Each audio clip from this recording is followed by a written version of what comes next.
you are a UK immigrant looking to apply for the Schengen visa this year, this comprehensive video guide is going to walk you through everything you need to know to make the application process very easy. I'll be sharing with you in today's video the necessary information and documents that you need to apply successfully for your Schengen visa, and I'll also be sharing with you the not so obvious mistakes that people are making that you could make and could make your Schengen visa to be denied. So if you are looking to fill out your Schengen visa application form the right way, get a fast appointment time, and have a stress-free visa interview, then keep watching. Now let's get something straight before moving on. 1. According to the European Union, all the 27 countries in the Schengen area apply the same visa rules. This means that the visa process is basically the same for all the Schengen countries. 2. You can visit several Schengen countries during your stay. However, you must apply at the consulate of the first country that you plan to visit.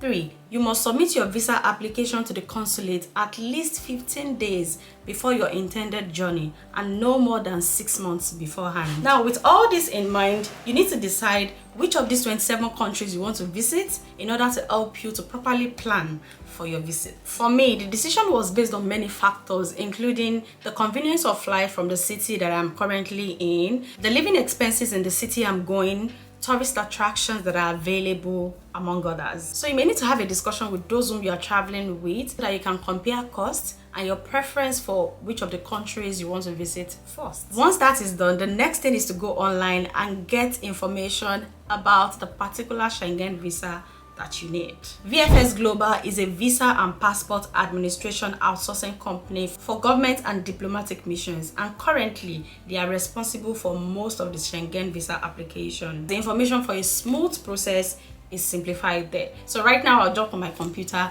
and I'll show you a demo. And you just go to your Google browser or whatever browser you are using and just type in VFS Global. You see this first one which says welcome to VFS Global for individuals home. So click on that and it will take you directly to the VFS Global's website. So now that you are here, you can tell them where you are currently and where you are going to. So VFS Global for individuals, welcome to VFS Global, visas, e-visas and permits, blah blah blah. Okay, so this is what we need. I'm applying for, you select your country or region. I'm assuming you are currently residing in the United Kingdom because this is for people who are in the United Kingdom on a visa. So you just type in United Kingdom and then click on that, and I'm going to select country. So where are you going to? Where have you decided with your friends and family, or if you are going solo, where have you decided to go? Is it Italy? Is it Spain? Is it Iceland? Is it Luxembourg? Wherever you are going, just make sure that you type it in here. So let's say I'm going to Italy. I click it and you can click on take me to the website. So this is like the easiest for you to go directly to the source instead of going through any other websites that you're not sure of. So let's say you're going to Iceland.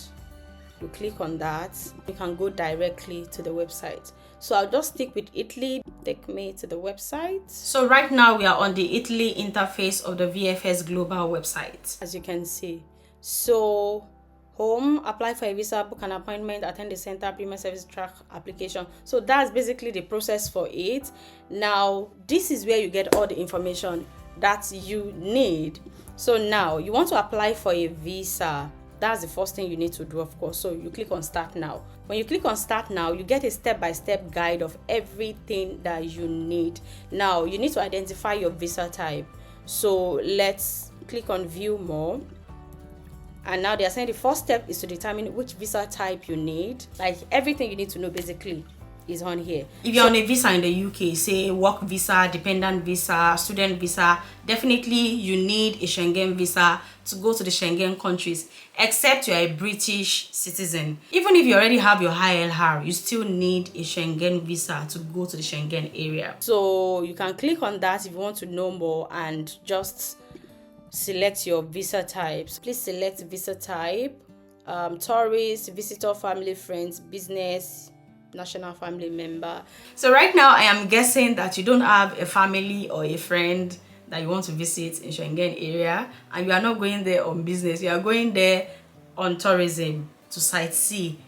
to explore. So your own type of visa will be tourist.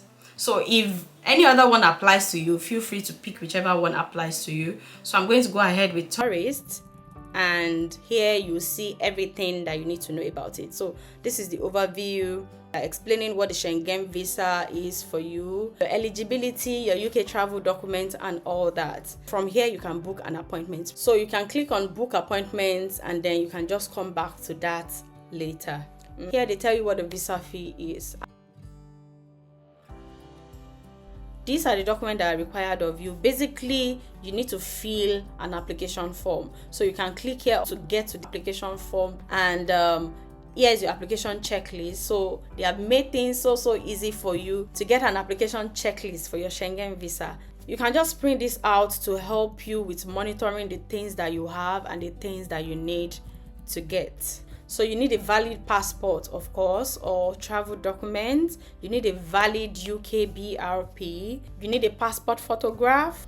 So number 5, you need a cover letter. To be honest, I didn't provide a cover letter for my own application, and they didn't ask for it. Documentation of social professional standing.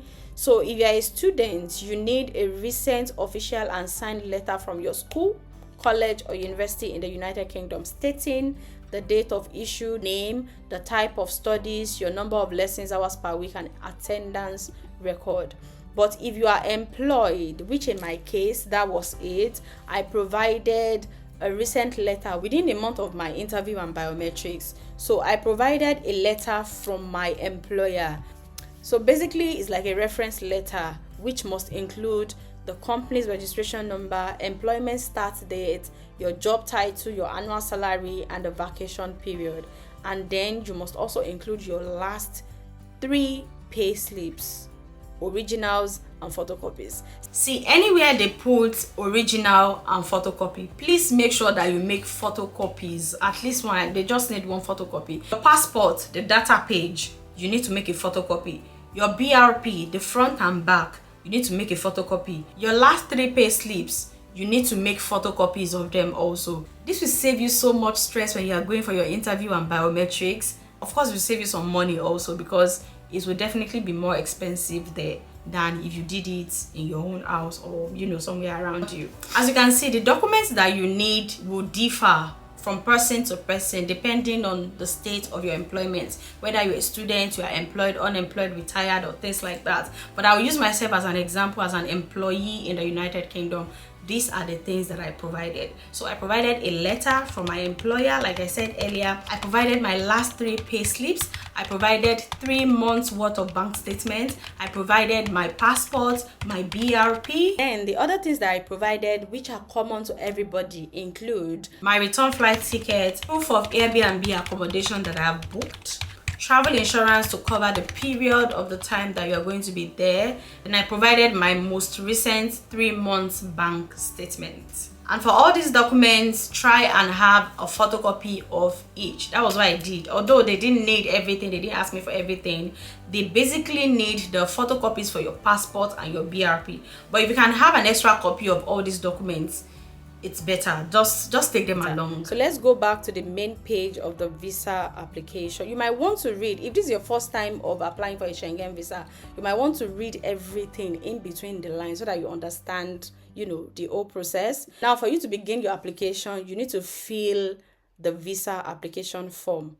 Complete it, print the form, and then bring it with you to the visa application center for submission. So that's one of the documents that you need, your visa application form. So this is what the visa application form looks like. And as you can see, it says Consulate General of Italy in London. So if it is Iceland that you want to go, for example, it will say Consulate General of Iceland in London. If it is Luxembourg, Consulate General of Luxembourg in London, you get. So make sure that the name tallies with where you're going. So now let's go through the application form. You need a passport photograph. This is the passport photograph specification. Once you get to the passport lab, just tell them you need it for a Schengen visa. They know what to do and they will give you what you need. So once you get your passport, fix it here and then you fill in your surname, your family name, surname at birth, if you're a female and you change your surname to your husband's own, your first names, given names. So make sure that when you're filling this, it is exactly as it is on your passport. Date of birth, place of birth, country of birth, all this information are basically on your passport, your Nigerian passport, or your country's passport. It is there. Just write it as it is there. Your sex, your civil status, and see this area, this one on the right, for official use only. Don't touch it. Just leave it. It is not for you to fill. It is for the person you meet on your appointment interview date to fill. So just leave it, don't touch it. Now you go on to number 10, parental authority, national identity number where applicable, type of travel document, number of travel document, that's the number on your passport, date of issue, valid until issued by your country, and personal data of family member, if applicable. That's if you want to go and see a family member. The surname, first name of the family member, date of birth, and all that. If you are not going to see anybody there, you are just going for tourism, you don't need to fill that place, just leave it blank. Then we move on to number 20, which is residence in a country other than the country of your current nationality. Then they ask you for your current occupation, your employer address, telephone number, purpose of your journey. So I just ticked tourism, additional information about your purpose of stay. So for me, I was traveling with friends, so I just put in vacation with friends to explore Italy. So member state of main destination and member state of destination if applicable. So member state of main destination here, I put Italy, and member state of first entry here, I put Milan. I am not sure if that's it, but that was what I put. Number of entries requested, I put multiple entries. You can put any one that you want. Then your intended date of arrival, intended date of departure. If this is not your first time of applying for a Schengen visa, then you can click yes for number 28 and then put the date and the visa sticker number. But for me, this was the first time I was visiting Schengen area, so I clicked no, so I didn't have to fill these other ones. Now, entry permit for the final country of destination where applicable is not applicable, so I didn't put it. Surname and first name of inviting person. That's if somebody is inviting you, then you've got to state their names and everything, address, email, telephone number, name and address of inviting company, organization, and all that. Their surname, their telephone number, and things like if it applies to you. But if it doesn't apply to you, just ignore it. Now let's move to number 32, which is cost of traveling and living during the applicant's stay. So who is sponsoring you? Are you sponsoring yourself, or you have other means of supporting yourself? So here I just ticked by the applicant himself or herself. So means of support, I put in cash and I put in credit card. I ticked prepaid accommodation. And that was it, because I've already paid for accommodation. I'll be using my credit card, of course, and I'll be using cash. So if any other one here that applies to you, feel free to tick. And this part is if you are being sponsored by your host or somebody else. So I left that part. And now you need to read their terms and conditions and agree that you are aware that the visa fee is not refundable and all that blah blah blah. So you need to write your place and date where you are right now. So for me, I just put United Kingdom, the date that I was applying, and then I signed here. For the processing time, on their website they say it can take from between 15 to 45 calendar days for Schengen visa and up to 90 days for national visa. So for me, my passport came within 3 weeks, I would say, which was not bad at all. By the end of the second week, they sent me an email telling me that my passport has now been transferred to London, because I did mine in Edinburgh. So basically you can do I think there are 3 places, Manchester, London, and Edinburgh, for Schengen visas. So I did mine in Edinburgh because it's closer to me in the northeast of England, and they had to transfer it to London where they do the processing and the decision and everything.